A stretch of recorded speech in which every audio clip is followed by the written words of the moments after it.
A sudden, global hush fell over the world, but it wasn't a sound that disappeared. It was a sensation. One moment, a child scraped her knee on the asphalt, ready to cry. The next, she simply stared at the blood blooming on her skin, curious, not in anguish. The baker pulled a tray of fresh bread from the oven, his hand brushing against the hot metal. There was no sharp sting, no frantic reflex, just the faint smell of his own skin charring. Pain was gone. The world, for a brief, euphoric moment, was free.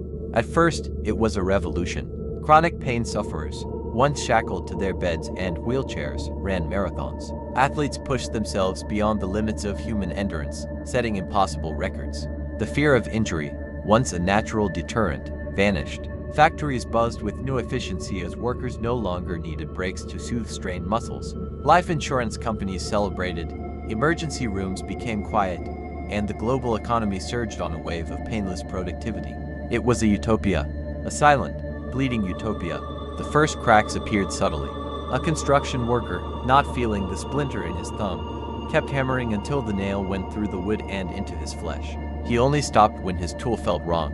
A woman, distracted by a new, exhilarating sensation of jumping off a high wall, didn't notice the hairline fracture in her ankle until she tried to stand and her leg simply gave way. Children, fascinated by fire, held their hands in flames until the smell of burning flesh alerted their parents.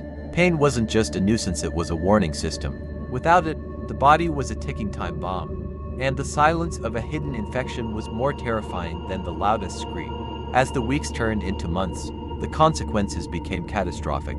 Minor injuries went untreated, turning into festering wounds. Fevers, once announced by a pounding headache, were now discovered only when a person collapsed from heat stroke.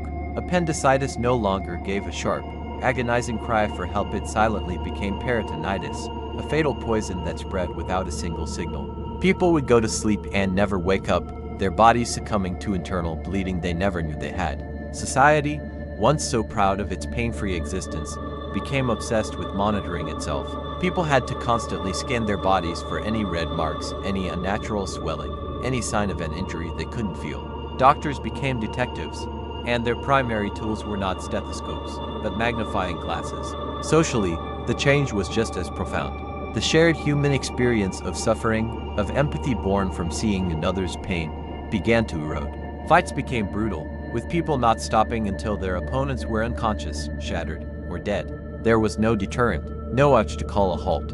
Compassion became an abstract concept. You could see a person with a compound fracture sticking out of their arm, but since they weren't screaming, since they showed no sign of distress, it was difficult to truly grasp the horror of it.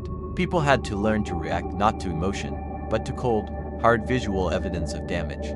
A person's crumpled face in the throes of grief was a familiar sight. A person with half their face burned off and a blank, smiling expression was not. The greatest irony was that people began to miss the pain. They craved it.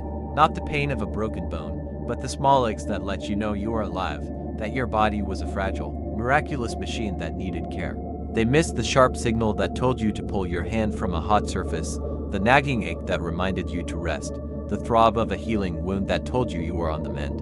Pain, once the greatest enemy, was now a lost friend, the only thing that could truly unite humanity against a common threat, the silent, invisible decay of their own bodies. The world was free of suffering, but it was also free of its most vital lesson. And as the population dwindled, victims of their own painless existence, humanity finally understood the terrible truth. The greatest gift they had ever been given was the one they had so desperately wanted to lose. Friends, what do you think about this? Subscribe and like it.